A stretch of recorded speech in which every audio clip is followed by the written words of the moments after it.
Petrol diesel సరఫరాలో ఎలాంటి ఇబ్బంది లేదు అంటున్నారు పౌర సరఫరాల శాఖ కమిషనర్ స్టీఫెన్ రవీంద్ర.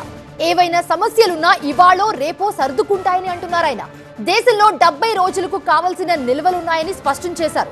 డీలర్లు కావాలని దాచినా ఎక్కువ విక్రయించినా తమకు డాష్ బోర్డులో తెలిసిపోతుందంటున్నారు.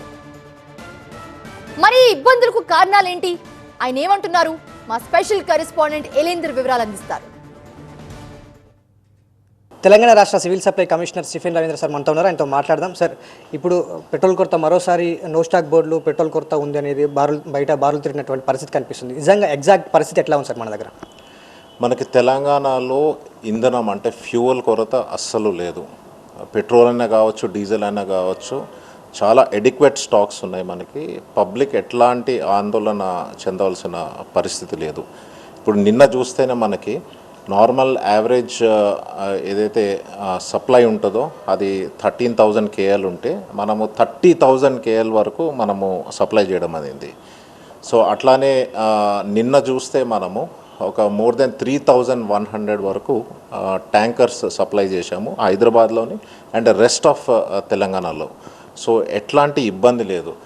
పబ్లిక్ ఏంటంటే ఈ ఫ్యూయల్ ప్రైసెస్ పెరుగుతాయని చెప్పి ఎలక్షన్స్ తర్వాత కొంచెము ఓవర్ బయింగ్ చేస్తూ ఉన్నారు, ప్యానిక్ బయింగ్ చేస్తూ ఉన్నారు, కొంచెం స్టాకింగ్ చేస్తూ ఉన్నారు. ఎట్టి పరిస్థితుల్లో అట్లాంటి చేసుకోకపోతే మనకి ఇబ్బంది ఉండదు.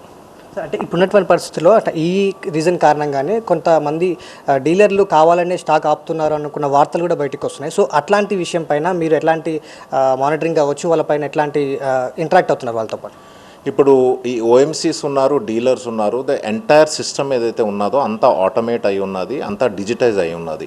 సో ఏ డీలర్ దగ్గర ఎంత స్టాక్ ఉంది, ఎంత స్టాక్ పంపించడం జరిగింది, ఎంత స్టాక్ వీళ్ళు అమ్ముతూ ఉన్నారు, సప్లై చేస్తూ ఉన్నారని అంతా కూడా ఒక డాష్ బోర్డ్లోని కనబడుతూ ఉంటుంది. సో రిక్వైర్డ్ కన్నా లేకపోతే యావరేజ్ కన్నా తక్కువ సేల్స్ చేస్తే కూడా ఇక్కడ రిఫ్లెక్ట్ అవుతూ ఉన్నది. అట్లానే రిక్వైర్డ్ కన్నా ఎక్కువ సేల్స్ చేస్తావు అన్నది కూడా ఇక్కడ మనకి రెడ్ అలర్ట్ వస్తుంది.